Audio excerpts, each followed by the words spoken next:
Bonsoir mes chers amis, bienvenue sur ma chaîne Reading Over the Rainbows.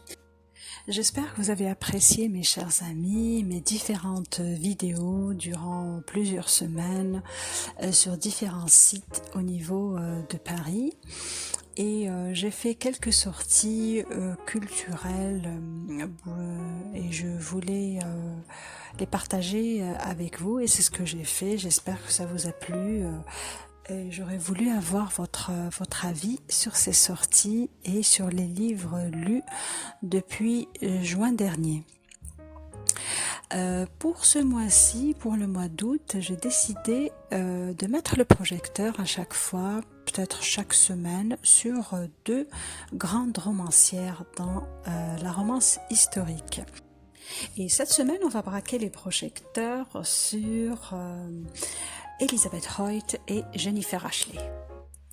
J'ai associé ces deux grandes romancières extraordinaires du moment qu'elles ont à peu près le même style. Les héros sont la plupart du temps très forts de caractère.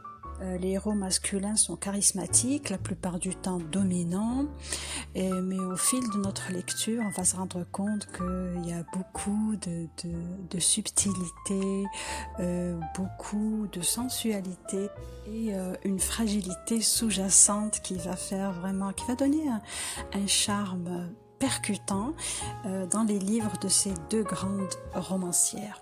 Donc on va commencer par Elizabeth Hoyt. Pour ceux qui ont l'habitude de me suivre, vous savez que quand je décide de parler d'une romancière en particulier, je vais bien sûr parler de mes séries préférées et de mes livres préférés dans cette série. Et donc, on va commencer par les séries par ordre chronologique avec Elizabeth Hoyt. Et donc, la première série, c'est Les Trois Princes. On va parler du premier tome.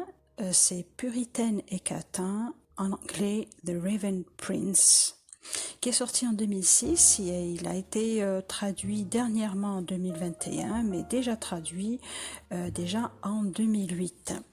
Les héros sont Edward et Anna.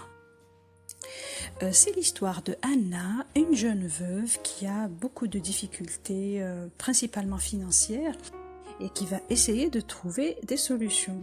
En même temps, le comte de Swartingham a un grand souci, il fait fuir toutes ses secrétaires. Donc il a besoin d'une personne capable de supporter son mauvais caractère. Et donc lorsque Anna devient la secrétaire du comte, tous leurs problèmes sont résolus.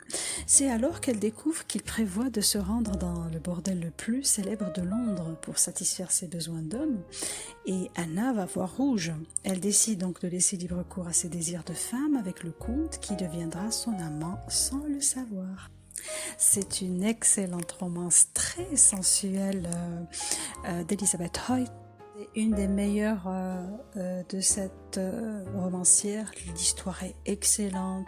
Cette romance est torride et pleine d'humour, beaucoup d'originalité aussi dans le style d'Elizabeth Hoyt et beaucoup de modernisme parce qu'elle utilise beaucoup des mots modernes. Moi je trouve que c'est très très bien. Les héros sont très intéressants, ils sortent de l'ordinaire et donc j'ai beaucoup aimé aussi l'humour qui sort de cette histoire, les scènes de tendresse entre les héros, mais il y a aussi quelques scènes de bagarre. J'ai beaucoup aimé aussi cette tendresse, cette complicité, cette intimité qui va s'installer au fur et à mesure entre les héros, et je trouve que les scènes intimes virent plus vers l'érotisme que vers la sensualité. Bon, c'est pour les personnes qui aiment ce côté un peu sexy dans la romance historique. Mais j'ai adoré cette fluidité d'écriture, ce modernisme, cette façon très directe d'Elizabeth Hoyt dans sa façon d'écrire. Je vous conseille vivement de lire Puritaine et Catin et je lui donne un 5 sur 5.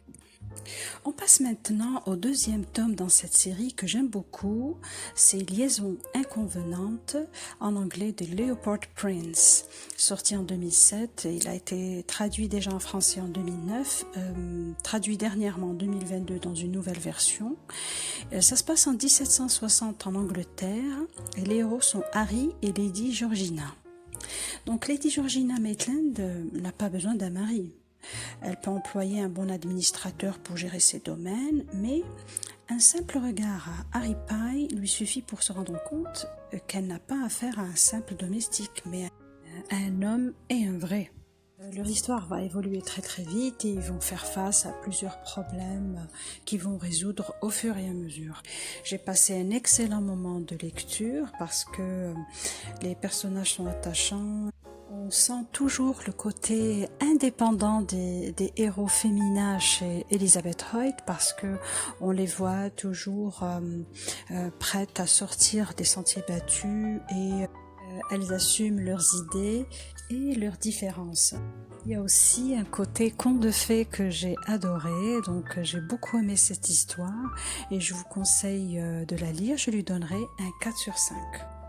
Je vais continuer avec le troisième tome. C'est vrai que cette série comprend 4 tomes, mais moi c'est les 3 premiers tomes que j'ai aimés. Donc on va continuer avec le dernier duel, en anglais de Serpent Prince, sorti en 2007, traduit en 2009, et ça se passe aussi en 1760 en Angleterre. Et les héros sont Simon et Lucy.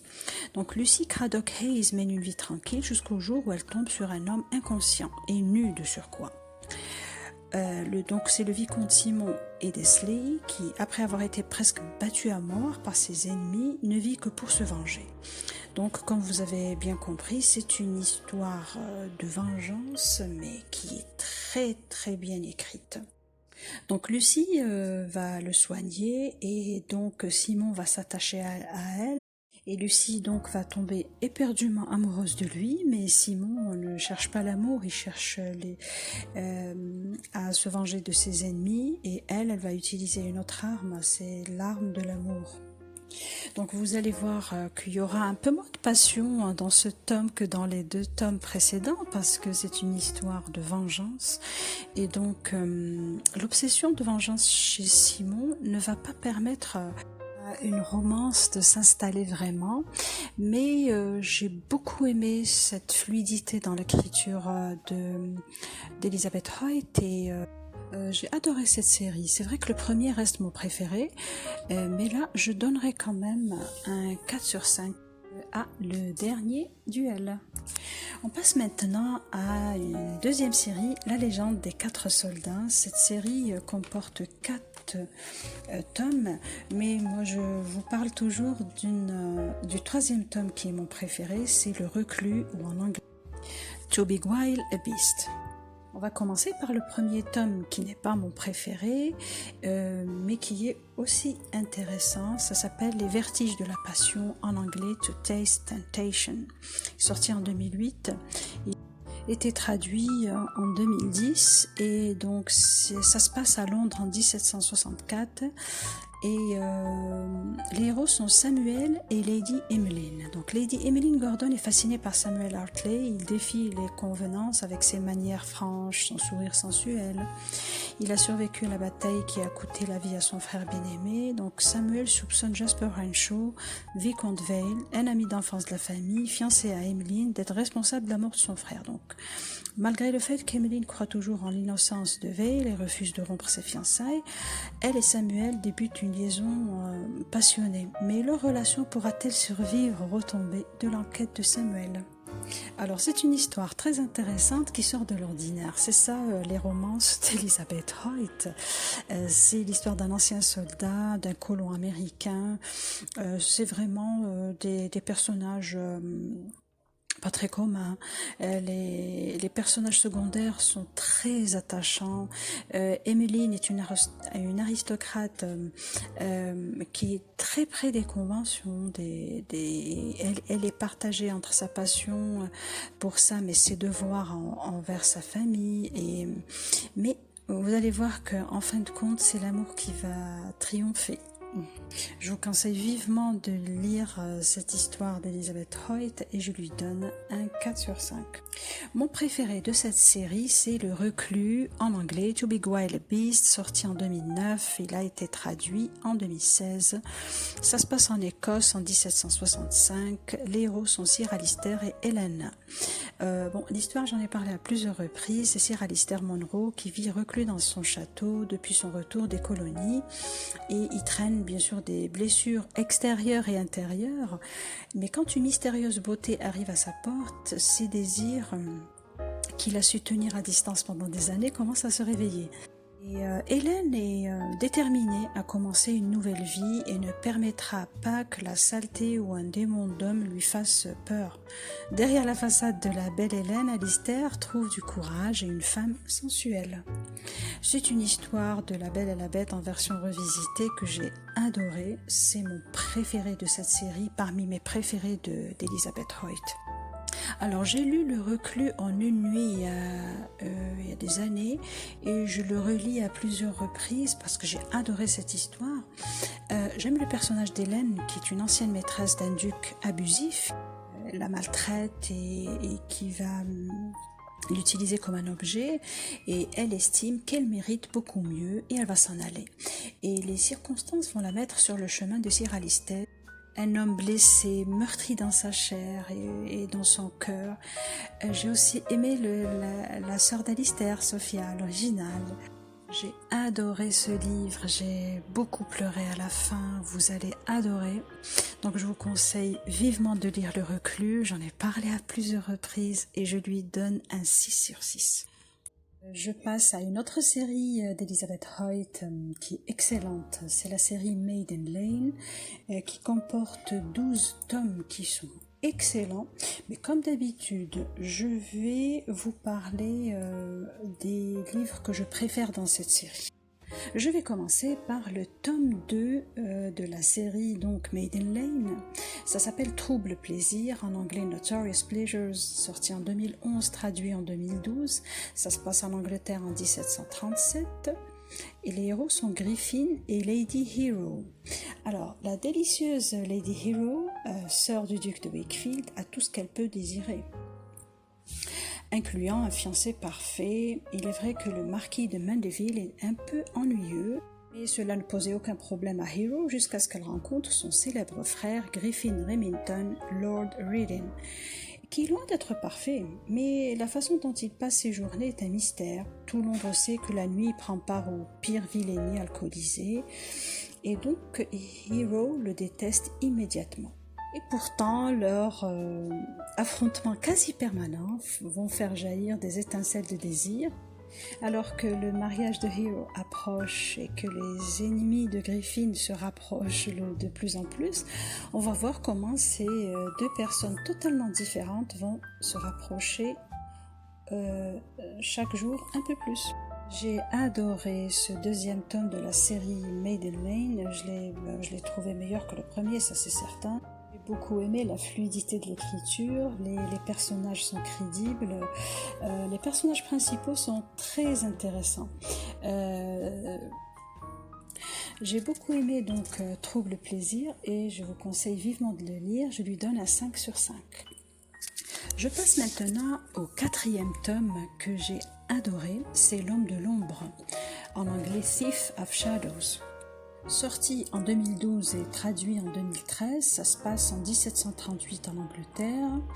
Les héros sont Winter et Lady Isabel. C'est l'histoire donc de Winter Makepeace, un homme masqué qui mène une double vie. Le jour, il est le stoïque directeur d'un orphelinat, mais la nuit, il libère son côté sombre. Il en va de même pour le fantôme de Saint-Gilles, protecteur, juge, fugitif. Mais quand, battu et blessé, il est sauvé par une ravissante aristocrate, Lady Isabel, Winter ne se doute pas que leurs deux mondes sont sur le point d'entrer en collision. J'ai adoré ma lecture de L'Homme de l'Ombre, c'est une excellente romance.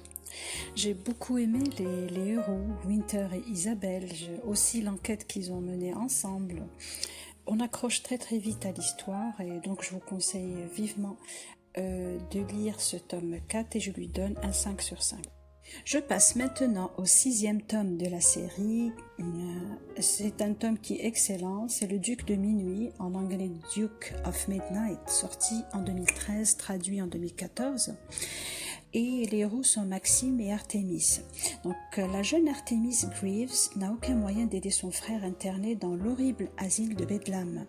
Un soir, Artemis et sa cousine Pénélope sont sauvés d'une agression par un individu masqué, costumé en arlequin. Le célèbre fantôme de Saint-Gilles. Quelque temps plus tard, Artemis découvre qu'il n'est autre que le duc de Wakefield, qui courtise sa cousine. Et forte de cette découverte, elle le somme de l'aider à libérer son frère, sinon elle révélera sa double identité. J'ai adoré, c'est un vrai régal de lecture. Le tome est excellent et on va apprendre plein de secrets. Comme par exemple pourquoi le fantôme a été créé. J'ai juste trouvé qu'il se terminait un peu rapidement. C'est une histoire captivante, je vous conseille vivement de la lire et je lui donne un 5 sur 5. Je passe maintenant au 9e tome qui est un pur plaisir, c'est Le Lion et la Colombe. En anglais Sweetest Scoundrel, qui est sorti en 2015, traduit en 2016. Ça se passe en Angleterre en 1741 et les héros sont Asa et Eve.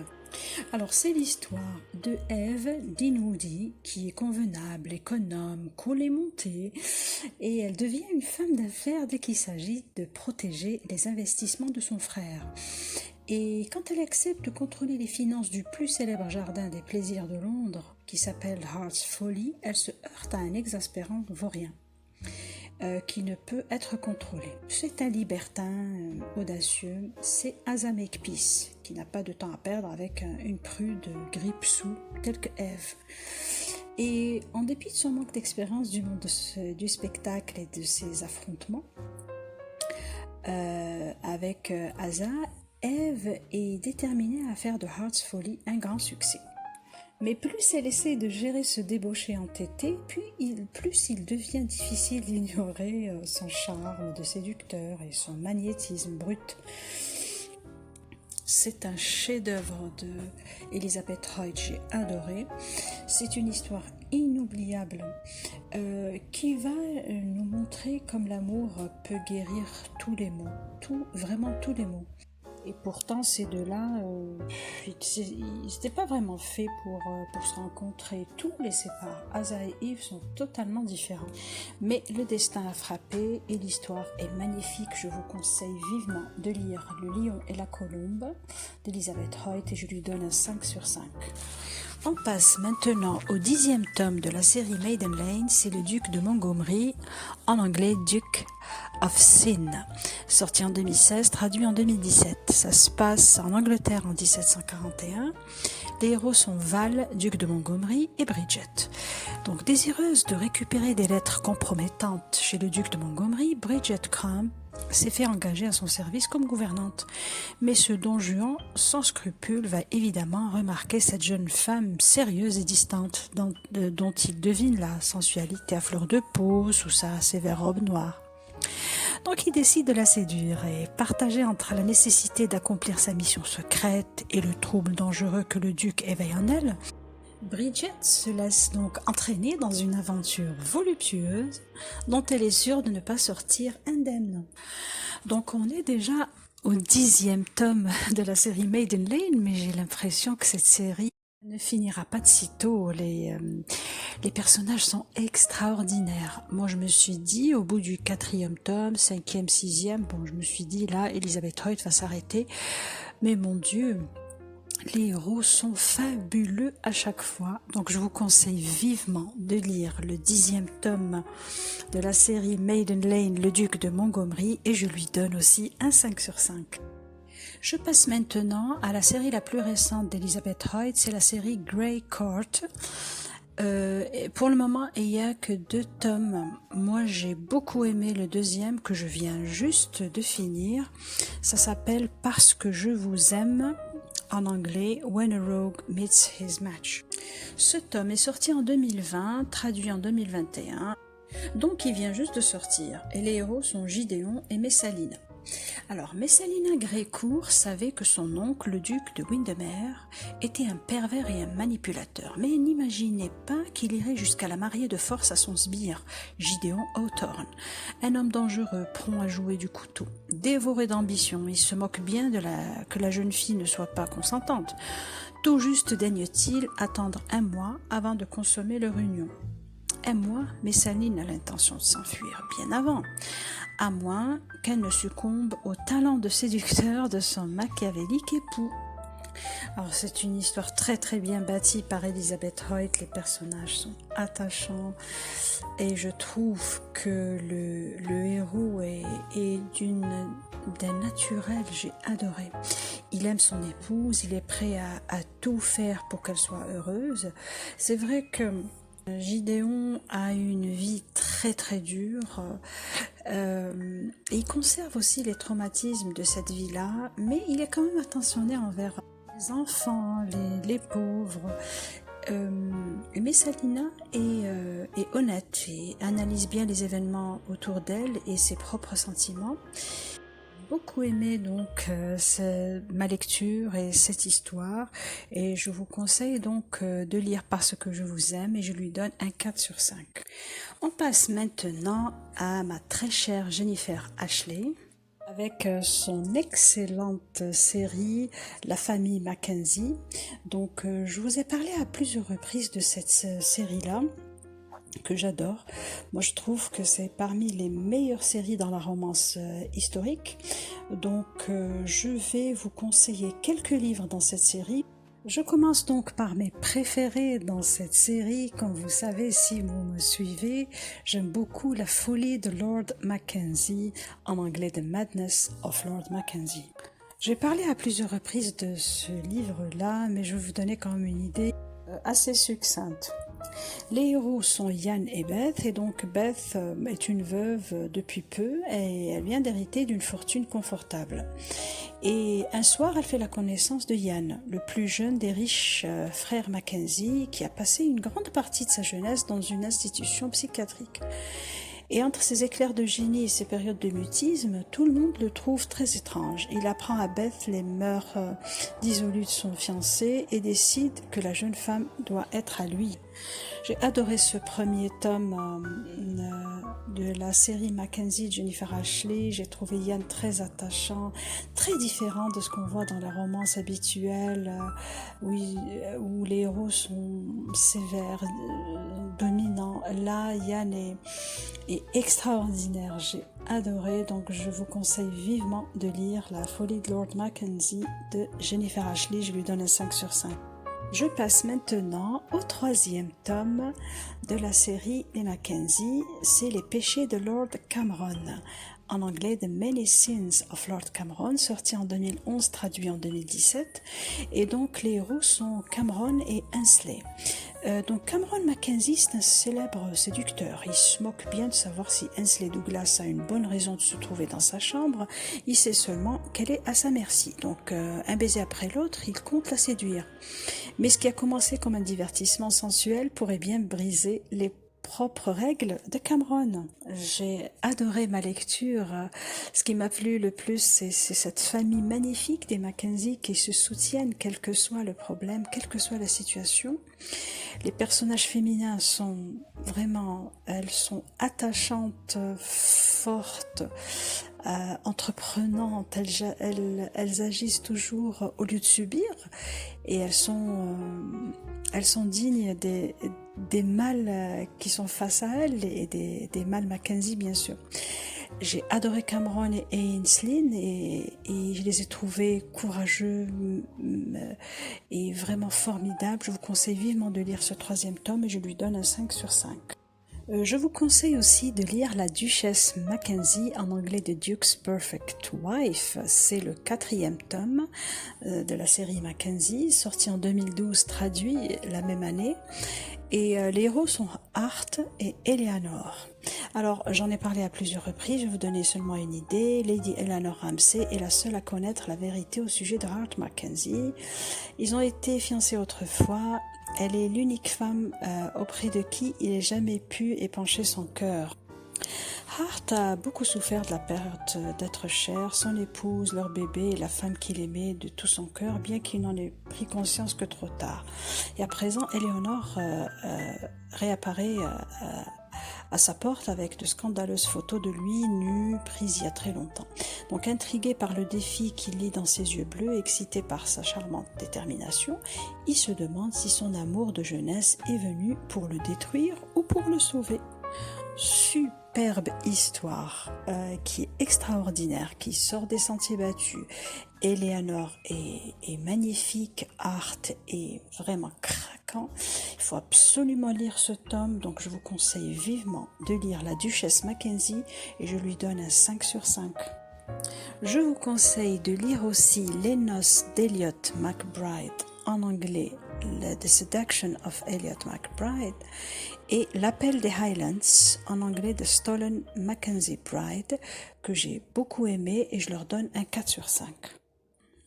Voilà mes chers amis, je viens de vous présenter deux de mes meilleures romancières dans la romance historique. Leurs histoires sont fantastiques, magnifiques, très très bien écrites, avec des personnages sublimes, excentriques, qui sortent de l'ordinaire, des personnages secondaires aussi très très bien amenés.